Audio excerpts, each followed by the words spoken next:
All right, there we go. And we are live. Welcome back with Murphy Mack to another episode of the Fitness Beginner Podcast. We got a special episode for y'all today. We are getting the privilege to interview Mr. Cameron Haines, and he is the founder of Mobile Body Scans. But I'm going to let him introduce himself to tell y'all a little bit more about him and what he does.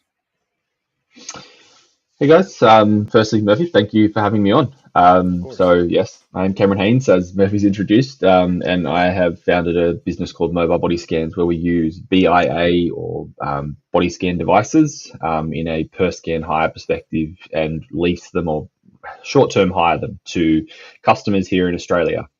So we're trying to sort of increase the member perspective in that standpoint. But where my history comes from, I was a personal trainer for 12 plus years, or a fitness trainer, maybe in the States, I think that's what they're called, or a physical Yep. trainer. Personal trainer, Um, fitness trainer, same thing. yeah. So I kind of went through the commercial process all the way up into owning my own studio, where I started buying these devices and saw how much they could impact my clients and the way they look at their results and that sort of stuff. And decided to be able to take that out into the market in some ways after doing some hires with some local friends. Nice. So you said you will lease the body scan machines to the Yeah, gyms? so it's like a short-term hire. So like our general process is 3 to 7 days. And the idea is that, and one of the things that I noticed having a machine full time was that I didn't use the machine and utilize it every single day of the week. So there was a lot of periods where there was sort of lulls and that sort of stuff that went through. So the models kind of come about from my experience in the business and doing PT and having the machines in my own studio, where if I had the ability to get it in once a month, for say 3 to 7 days or every quarter, whatever I decided to do, or just for challenges, it would then be that I wouldn't have to invest the 30 grand or actually loan money to buy the machine at $30,000 Australian, so 25K US, to just sit in the corner for when I wanted to use it. I would be able to monetize it a lot better. I would be able to give the same services buying one, but I wouldn't have to have all the other upkeep aspects as well. That's actually interesting. I've never seen anything like that in our area. Either you own the machine, like either the gym already has a machine, or we actually have like the nutrition stores. They will actually have one too.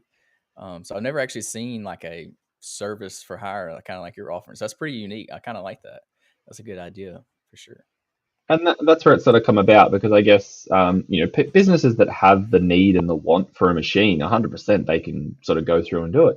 And again, nutrition stores are one of the people that we have hired to in that standpoint, and they may only want it for a promotion, or they may want to trial the machine. I think that's the other side of it that we've seen a lot of recently, is people trialing it and going like, I think I want this machine. I think I want to have this as part of my business model, but there's no way to actually test it and see how it goes.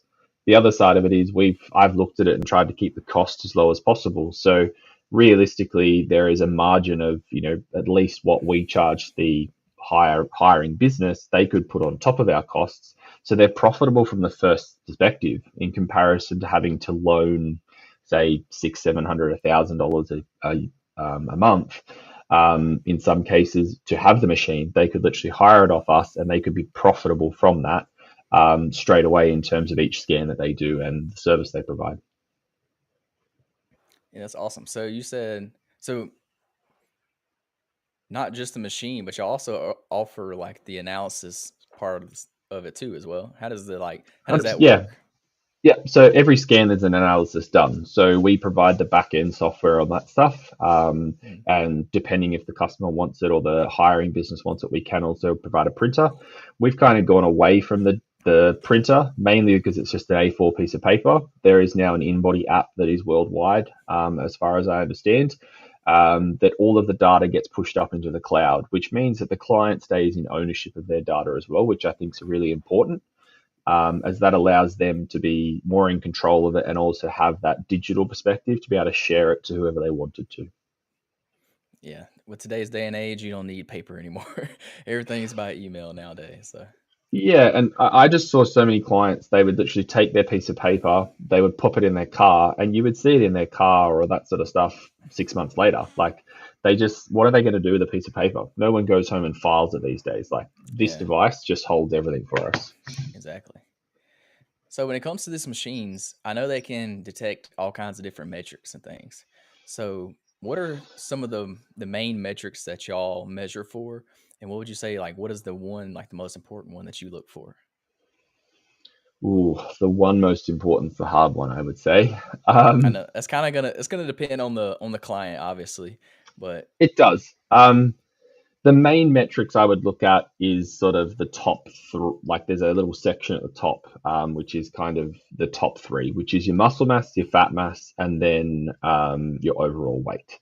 For me, this is where the machines really kick into their gear because, like, one of the sayings that I use and I use in this business is that in terms of weight, that's just your relativity to gravity. The two numbers that matter alongside your relativity to gravity are how much muscle mass you have and how much fat mass you have. If you have a high muscle mass and a low fat mass, you're obviously going to be in a healthier standpoint in most cases than the opposite way around. So that would be the top three. In my experience, I don't like to harp on it because people think that I do, but muscle mass is king. So if I could only find out one single figure out of what um, I get out of any of these machines, it would be muscle mass. Retrospectively, a lot of people would choose fat mass because that seems to be the way that a lot of people look at it. yeah, I think I agree with you on the muscle mass side of things. I think the more muscle, the better, in my opinion. Yeah, it's functional. Like muscle is what really makes us move in some ways. Yes, fat mass is important, but just because you reduce fat mass doesn't mean that you're healthier. Just because you reduce your weight doesn't mean you're healthier. I've got a scan of someone that went through gastric sleeving surgery prior and post their gastric sleeving surgery. They were originally with myself, chose to in my business. We parted ways. They went and did sleeving 6, 12 months later, and then they came through in a scan higher perspective. And they lost, I think it was 80 kilos. It was huge. Like, so what's that? What's 80 kilos in pounds? Like 150 pounds, 140 Yeah, pounds, something that's a crazy lot. like that. Um, but in that process, they lost, I think it was 25 kilos of muscle mass, somewhere in there. So like it was huge. Like a massive percentage of what they actually lost was muscle mass. And again, this person's probably stayed their life still, but they are not going to be as functional long term because they will never be able to build the muscle mass that they might have been able to if they had a full stomach in some ways. Yeah, that's true. So you say you measure those are good metrics to measure, but is there any metric that you see that is like a red flag? Like if you see this like sticks out to you like a sore thumb, like this person needs to get healthy right now, or they're gonna end up Um, in a bad it's spot. a Yeah, there is. It's a balance. I would say like an extraordinarily high fat percentage. Like that's one thing that would straight away mark it. And it doesn't actually mean that they need to get healthy. It might just mean they need to make massive changes.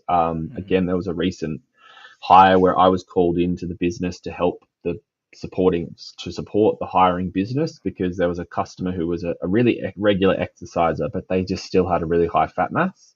And I had to try and help interpret the information in a way because they were healthy, they were fit, but because of their choices and the way they were training, they were just never prioritizing a muscle mass. So they were always diminishing muscle mass and their fat mass wasn't really changing much.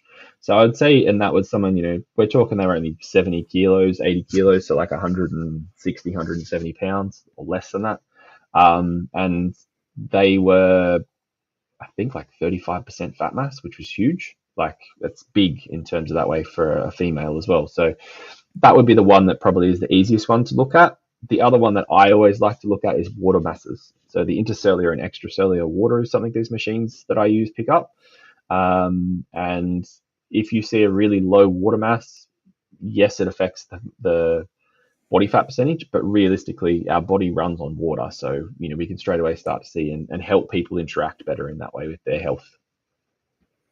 So and then your advice to them would just be drink more water if you see that there's a low water percentage there. Yeah, it comes down to a conversation. There is, yes, drinking more water. I'm a true believer in water source. So whether your water source has minerals and that sort of stuff in it is a big thing. Mm. But then looking into your salt intake and that sort of stuff, because again, there's people that show they've got a really good water mass, but they're just massive salt intakers. So their body just doesn't get rid of water. So there's different ways of looking at it, but realistically, most of the time, yeah, it's about, are you consuming enough water? Like my perspective is 3% of your body weight, in kilos, that is. I think it's 1.5% if you're doing it in pounds. Gives you a rough perspective in liters, how much you should be drinking is an easy way to sort of do it. Yeah, here in the States, we always just say a gallon. Like a gallon of water a day is a good Yeah. that's a good target Look, to go and for. again, that's 4 liters or something in Australian Yeah. terms. So like Yeah, I think that's huge amounts. yeah, And it's a again, lot of like water. if someone was getting up to that sort of range, there is no way that they should be dehydrated in any standpoint at all. But it's pretty cool to see that in a standpoint because again, we over here, like I would say most people struggle to drink 2 liters of water in Australia. If we had the gallon metric, I think it'd be much simpler. Even if you're striving for a gallon and you only get halfway, you're better off. Yeah. It's funny that you mentioned the water and the salt intake. So I actually just did an Ironman. I just completed one in November, and Nice. that was a huge part of my training, like making sure I got enough water and enough salt in. So Yeah. I extra consumed electrolytes, salt, and water during my whole like training period. So I Yeah. learned a lot Well, more about it during that training process.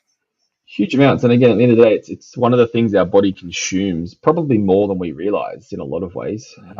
And again, like the whole adage, and again, I've seen this with body scan devices, even people doing Ironmans. Yes, you may lose a little bit of muscle mass, but it's actually more your water that sits in your cell mass. So if we were to do a scan day before, day after your Ironman, you would probably see a muscle mass difference. But then 2 days later, once you everything sort of evened out again, you'd be back up to the same perspective. So this is where again the information can be a bit misleading depending on the Hmm. way that you interpret it, just because of how it uses it. At the end of the day, the machines that I use or BIA devices, which is a frequency device, they have to use water as the conductive method. So you will never see. I believe that scans with low water masses are not as accurate as scans with high water masses. Yeah, I lost about 20 pounds during my training, and then since then I've put on about 10 pounds already, and it's only been about 2 months or so. So yeah, I Yeah. think a lot of that's just water weight fluctuating. Yeah, and again, there is also like your body becomes there is an equilibrium from my knowledge in training. If you were doing to train for an Ironman, it's not like you're just running 1 mile a day and swimming 100 yard, like 2 laps of the pool. Like there's a lot of hours in there as well. So the body has Hmm. to regulate itself, and this is part of where I can see that body scan machines have an ability to help people. Is make decisions on that. Is seeing and even recording like what was your body metrics at your peak of Ironman fitness. What was it 3 months later? And you can make adjustments and go, okay, well, I don't want to go back to full Ironman training, but I'd love to try and keep that a little bit more, even in some ways. So maybe I can do half the load of training and still keep my ideal metrics. Yeah, everybody in like the triathlon world, they always just harp on getting your electrolytes, your salt in, your water, and things like that. So that was a huge part of like a huge learning curve that I had to learn getting into because I never did any kind of endurance training before. I always just did like working out, well, like strength training and things like that. So it was actually pretty neat having to learn like the whole other side of fitness. It's So one I of probably enjoyed the it a lot. main. It's probably the main reason that people don't compete, like don't finish those events, isn't it? That they don't Yeah, manage their electrolytes and stuff. yeah, they don't eat enough fuel or they get dehydrated, so their body just can't keep going. Yeah, That's a huge. So like they always say, because you have swim, you have bike, and you have run, but they always say your nutrition is like the fourth aspect of Ironman because it's absolutely critical. Like you have to have nutrition on point, or you won't be able to finish. Like you won't be able to do the marathon at the end. Your body will just give up. yeah, And luckily, I did pretty well. I never cramped up until like right at the very end, right before the finish line. My leg, it tried to cramp up on me a little bit, but I stretched it out real quick, and it was good after that. So I finished, and I did pretty well. yeah. So I was happy with That's myself. amazing. Yeah, that's something not a lot of people can say they've done. Oh yeah, it was like it was a bucket list item for me for sure. Yeah, I get that. I can understand that. So you mentioned the machines you use is a BIA machine. What exactly is that? Bioimpedance analysis is, or analyzer is the wording, and those machines are frequency-based machines. So they, through electrodes, they send different levels of frequency through the body, which resonates, and the impedance level, so how long that I don't like to say electricity, but that frequency or electricity that goes through the body that comes back to those sensors is then what they can determine all your metrics from in some ways. So different machines, and I through some research and other podcast people that I've talked to in the States, it seems like the States have a little bit of the lower level machines, which is the in our world, or in the world one I use, in-body 270s, where we use the 570s or the 770s. That's just different frequencies, and they offer different metric levels. Yeah, that's actually one of the questions I was going to ask you, like the different types of machines. So the ones, so the ones the nutrition stores kind of have are like you stand on them and you hold two little handles in your hand. Yep. I don't know much about these machines. So I don't know what kind that is. So Yeah, that's one, that's and, and then they also that's the ones I'm have talking about. okay, and then at one of the gyms here, they have one that it's like a 3D body scan. So you stand on Mhm. machine and you do a 360 and it scans your body. So that's I don't know, that's a Correct. little different. And then Ye- you also have like what they call a DEXA scan, and they say that one correct. is like the most accurate. That's what I've heard at least. Yeah, it's a really funny conversation. I guess the ones that I'm talking about and we use are the mobile ones, or ones that we can have mobile as part of the business, which is the ones you see in the supplement stores. You can pack them up and you can Hmm. put them in your car and theoretically drive them. Um, Depending on who you talk to, and there is different ones on the market. I'm talking specifically in-body based ones. They are about as accurate as they get in some ways. And that's the Now, brand name. InBody is the yes, brand. Okay. in-body is the brand name. Yeah. They are about as accurate as they get, and at the end of the day, I guess all of them use some sort of equation. But to me, in my research, I believe the frequency-based ones are close to the best that can be there, as long as they don't ask you prerequisite questions, because prerequisite questions can be used to interpret the information differently, is my belief. Hmm.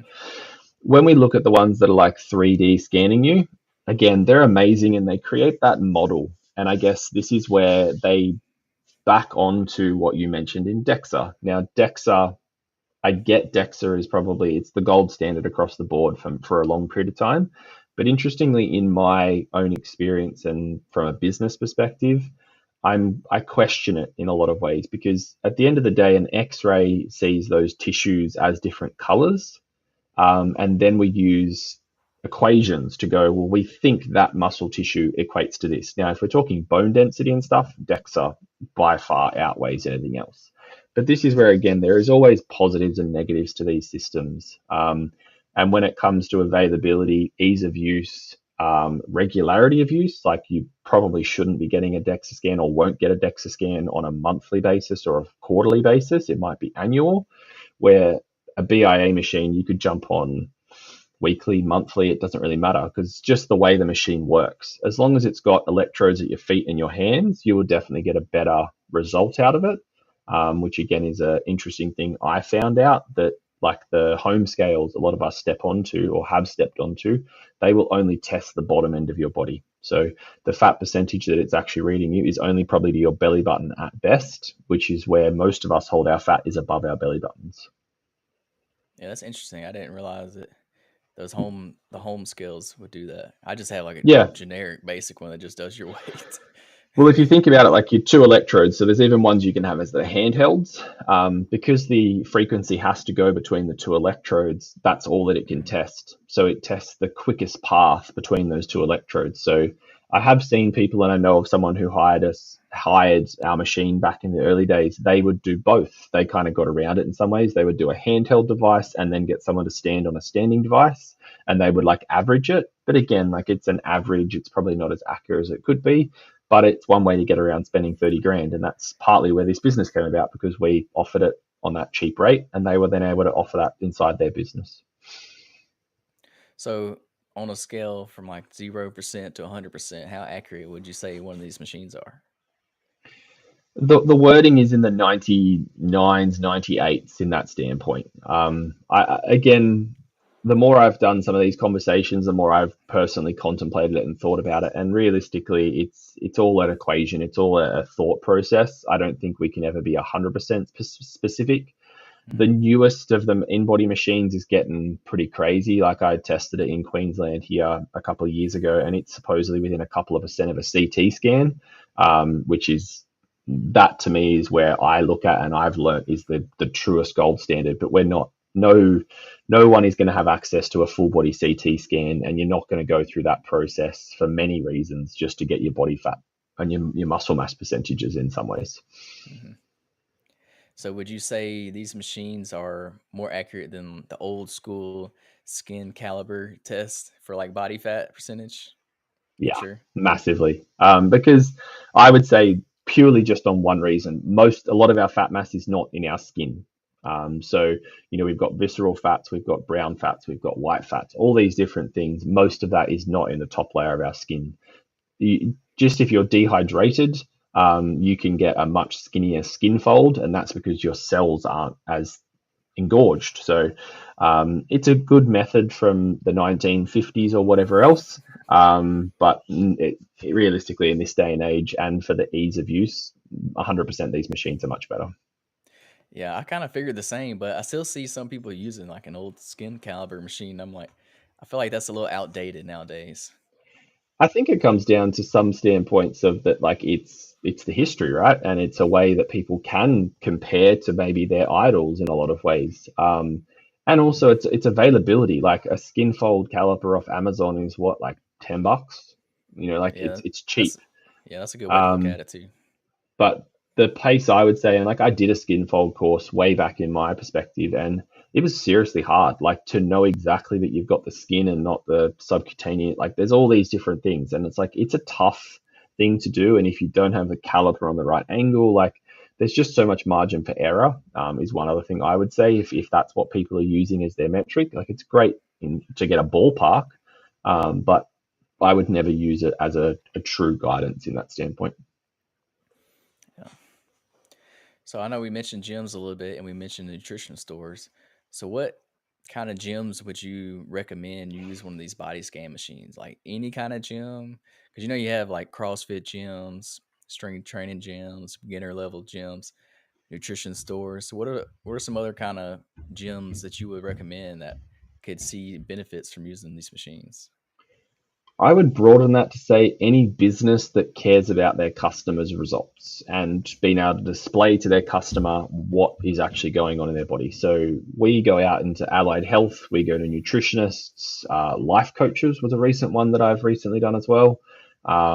There's all these different standpoints. Like there is no one out there and no business out there that wouldn't benefit from the perspective to be able to go even across a challenge, which is, I guess, the easiest way to explain it. Like if you've got the scans of, say, 50 people prior to them completing 8 weeks inside your business, in whatever standpoint that might be. And then at the end of it, you can categorically say, well, on average, our customers lost X amount of fat mass, X amount of, gained X amount of muscle mass, lost X amount of fat mass, improved their metrics by blah, blah. That is going to be powerful in marketing. It's going to be powerful across the board in terms of anything that you can do. So for me, it's broad. Anyone that has that perspective of caring and wanting to show their customers could benefit from these machines. So say a gym already owns one of these machines. Could they still hire you to come in and do all the analysis and the background, like all the software that goes along with it, and you could kind of analyze it for them and as like an extra service? It's becoming an extra service. I try and step out of it. My main reason for that is my interpretation and my perspective is my perspective.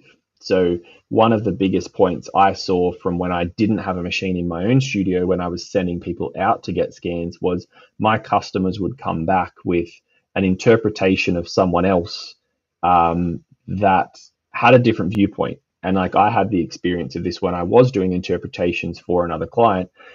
They just finished a fight camp, probably similar to you in terms of doing your triathlon.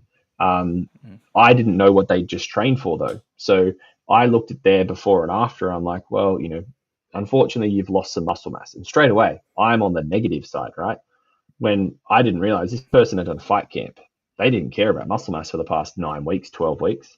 They literally were just all about cardio. They were doing 5 rounds, 6 rounds, all the rest of it. So that's one of the biggest things that part of the reason I don't try and do the interpretations. I am more than happy to consult and educate and help my customers. And there is a perspective in the business pipeline. I am looking at doing a bit of a license or like an education thing on my experience and how to get these machines to be more useful inside of businesses.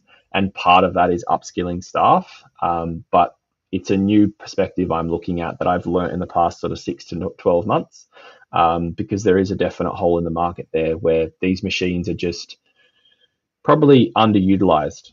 People are told to jump on them, they get their results, and they're like, and the business is like, get out of here. And I believe that's purely because the business is trying to recoup the costs on the machine. And at the end of the day, that's what they see that they're selling is like, well, they've got information, so off you go.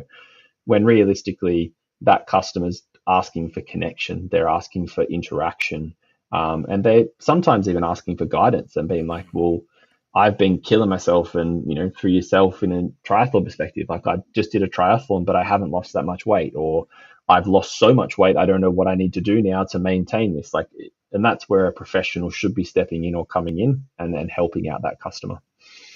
Yeah, I definitely think having somebody there to help train not only the employees on using the machine, but also helping the clients understand what the data is actually saying. Because I've done a few of these machines myself, and there's about 1,000 different numbers on there. And for being honest, I don't know what half of them even mean. So I think Yeah, having a and like course on that would help a lot with and like InBody offer educating that. people more. Yeah. InBody offer that, and like hopefully people get given these sort of things. So there's like an interpretation guide that should come with stuff, and they are helpful. It just summarizes, and again, like I think this is just where the business side of it comes in, and even I ran it very differently when I had my studio. My idea was that I wasn't giving my clients the information straight up. The idea was that the machines were just always accessible. We gave them to our customers for free when I had the studio. And the idea was that it goes onto the back end system. Me and my team members could log on and categorically look through and go, well, this is what's going on, because we knew what their training was doing. And that's again part of the process where I realized that that's part of the importance of a body scan, is that I know their training.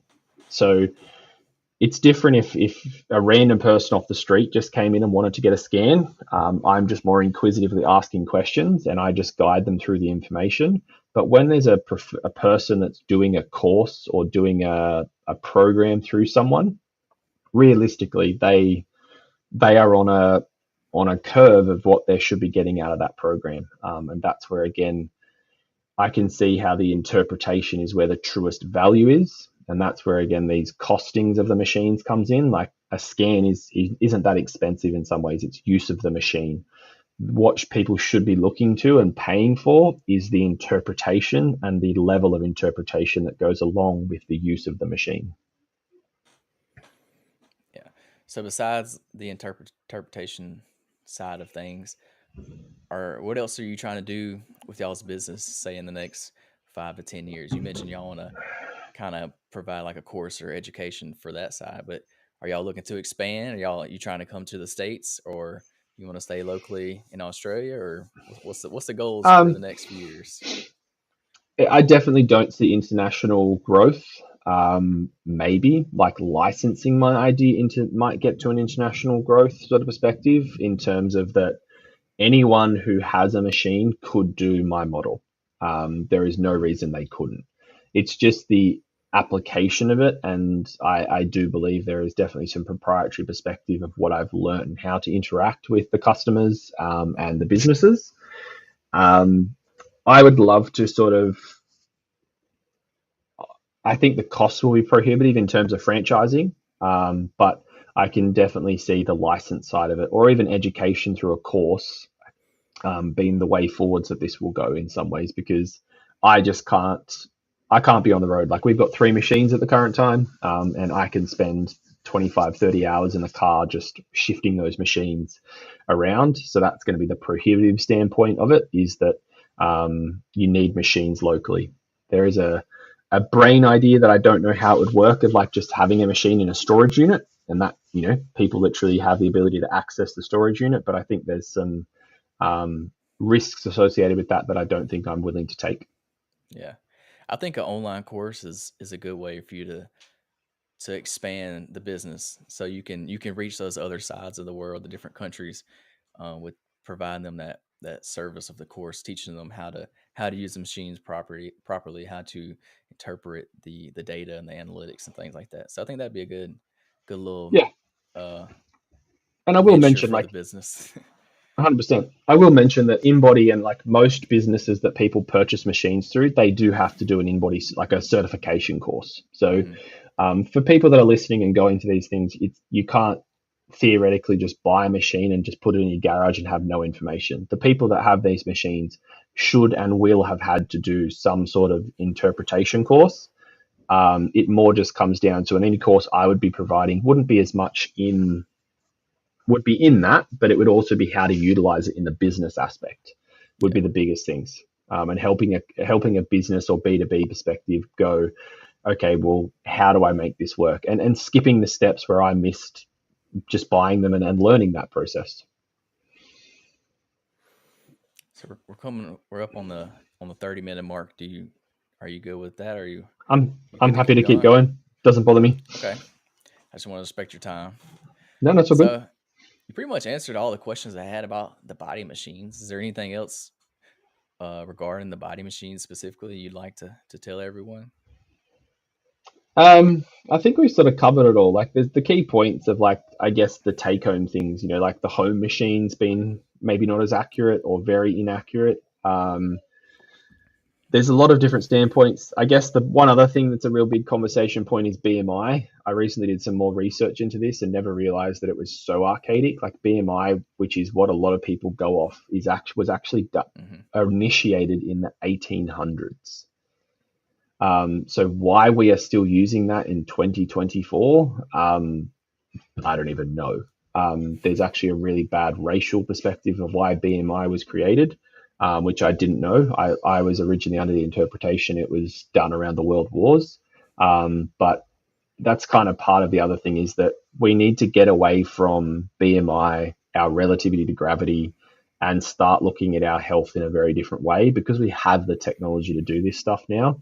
And I believe we would start to see a much healthier population, which is a personal goal of any fitness provider, just because of that, because we'd actually have people looking at who they are and what they're made of, in comparison to just trying to meet these bell curves that are completely useless in some manners. Yeah, I agree with you on the BMI. The BMI definitely is way off, and I'm like a great example of BMI because according to the BMI, I am overweight. Like I'm borderline obese with my height and my weight. But if you was to look at me, you would never think that. Like I'm not overweight by any means. It's just because I hold a lot more muscle on my frame than a normal 5'9" person would. So yeah, Yeah. BMI is not the best judgment Yeah, for and it's sure. it's an interesting one. I, respectful of all people that may be listening in that way, look it up, because your own eyes will be interesting to read what it actually is. But the reason it was created and why it was created, which was in America, is crazy to kind of comprehend in that standpoint. And it's just a way of dividing people, and it's a way of categorizing, which I get. But then when we look at the health industry, like our GPs and our all of that sort of stuff, or our medical world, I even know of someone who nearly got refused life altering nasal surgery because of his BMI, when he himself has about 70 kilos of muscle mass on his body. Like he's Wow. he's a strong guy. Um, and again, like he would have to probably lose half of that muscle mass and relative fat mass to ever get close to BMI. So Hmm. when you have the ability to look at this and kind of go, okay, I'm 150 kilos or 300 pounds, but I'm 70 kilos of muscle mass, or 140, 130, 140 pounds of muscle. Okay, we've got a different conversation to have now, in comparison to ever thinking that this person is unhealthy, overweight, whatever else. They are just a massive machine in terms of muscle. Like if you chuck what's the blockers in NFL called? Alignment. Linemen? Yeah. Yeah, you chucked one of those guys on a body scan machine, you'd be very surprised to see how much muscle mass those guys have on. And they are bloody fit. They are not people that are should be categorized as obese in a lot of ways. Oh yeah, they're the strongest dudes by far. Yeah.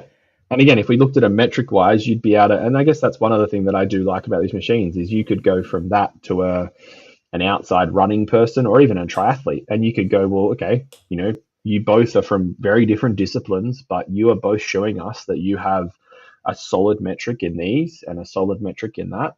And be able to have some sort of relativity to know and be able to help each of those person progress in their career or their health. All right. So we'll hop into a few little fun, well, what I like to call fun questions at the end, just to Yeah. end things off. So, what got you into fitness in the first place? My own injuries. I had many joint injuries. So from the age of 12, I blew out my knee when I was 12.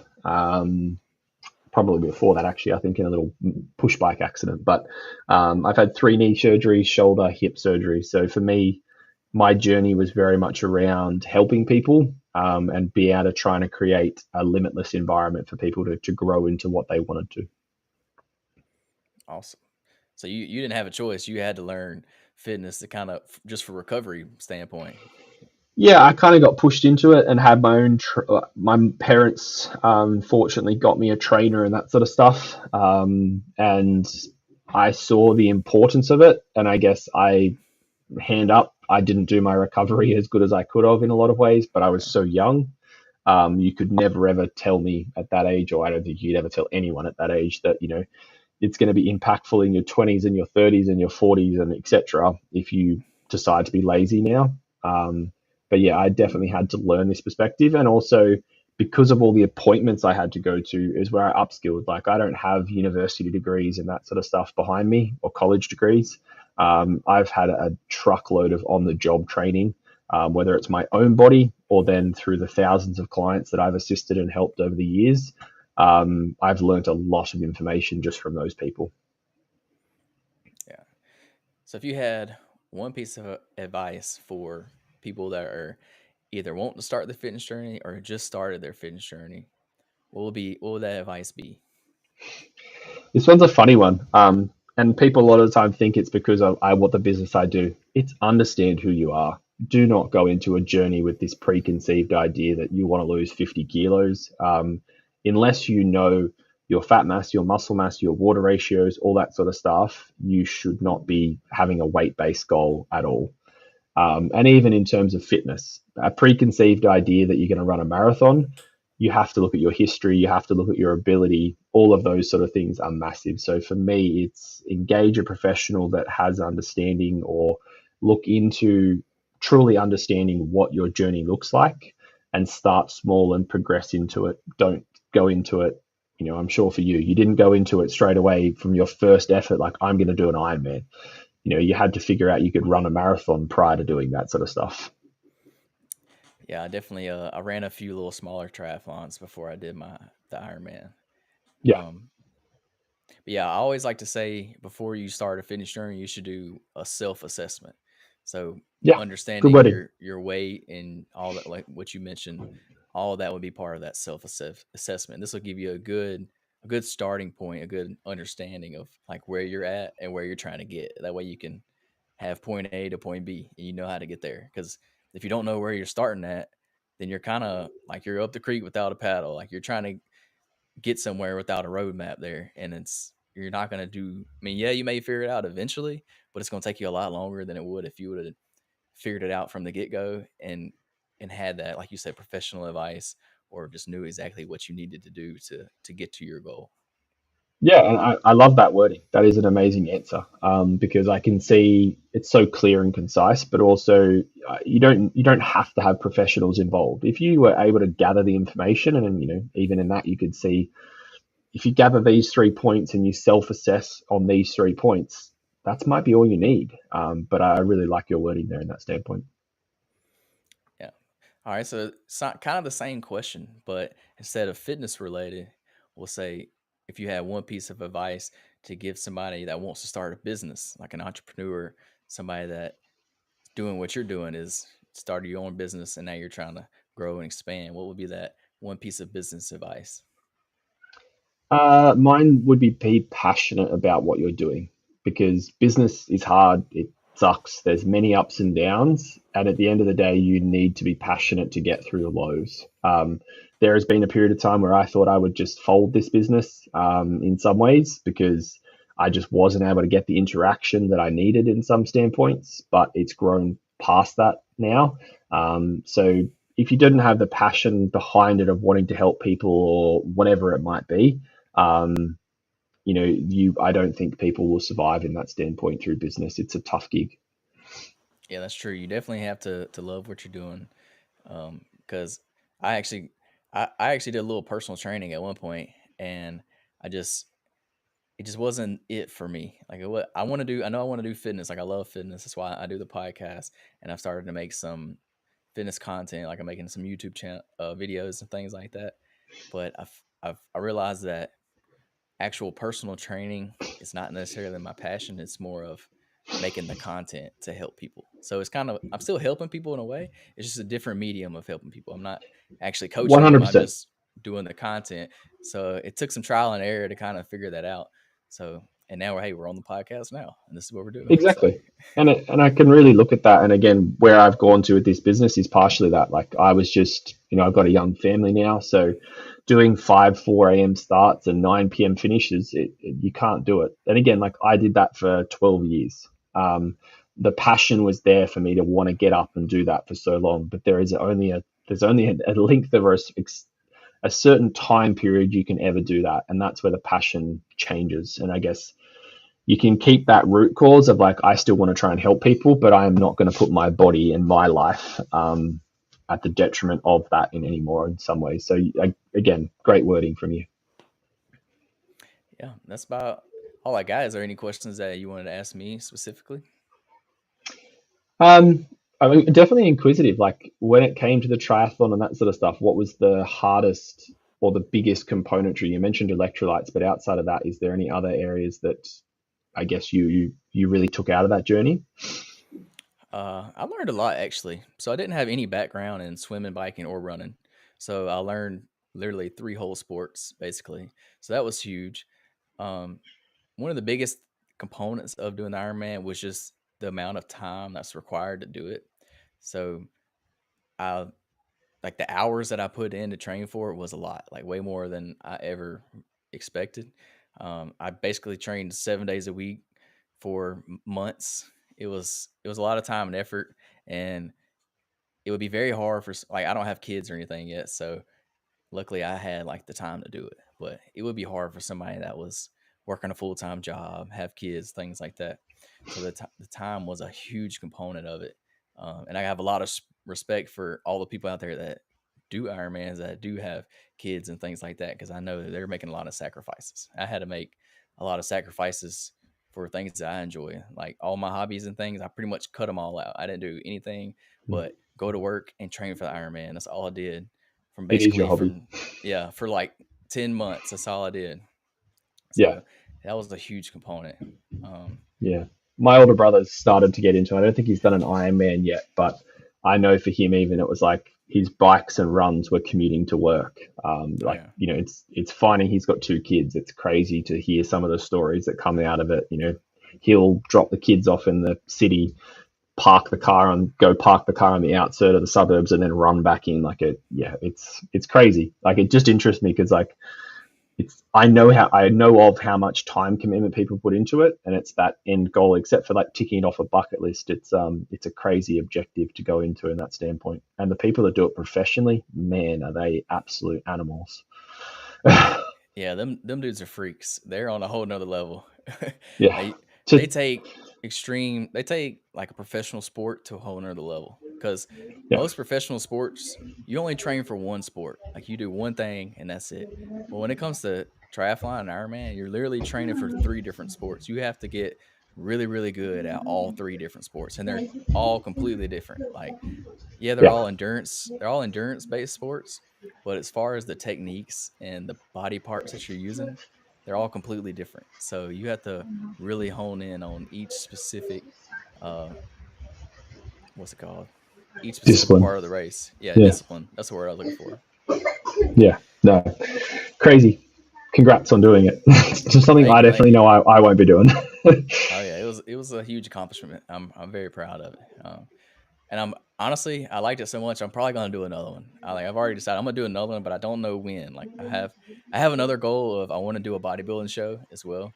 So I think I'm Nice. gonna do that first, and then maybe do another Ironman afterwards or something. I don't know. I'm still trying to decide right now because Gonna either way, it's a big time commitment. So trying to get my priorities right first, and then I'm gonna commit to doing one of the two. gonna swing that pendulum. Doing a bodybuilding competition, I would definitely see as the harder route because that's like going from this end of the scale to that end of the scale back to that end of the scale. Yeah, But well, the bodybuilding side of things is more of like what I do day to day. Like I came yeah, from like okay, the style of workouts that I do are more bodybuilding based. I kind of yep, that's what I came from. So that's kind of my background. So it wouldn't be as much like the whole transition into Ironman was a huge change for me because it was completely different from what I was doing. Like I wasn't doing any cardio really at all. So yeah, doing the Ironman was a complete 180 from what I was doing. But yeah, I'm back in the gym now doing like my basic bodybuilding stuff. So I'm pretty much back to what I was doing before. it's definite, and I can see the content and the enjoyment perspective just in the way you talk about that as well. So I'll be an interested observer from the other side of the world. I may have to. They have Ironman over there in Australia. I may have to make it over Oh there one yeah, day. That would be cool. yeah. No, there's a few. I think we've got a couple of 702s and that sort of stuff. I believe that's the terminology. 703s. The They're seventy like point three. three. Yeah, that's there you go. Yeah, that's There the you go. half. That's the half Ironman. Yeah. Yeah. So there is definitely some Iron Man stuff over here. But I definitely know those 70.3 stuff. There's Hmm. a big, I think there's even a circuit over here. I know my brother's done a couple of those up in Noosa and that sort of stuff.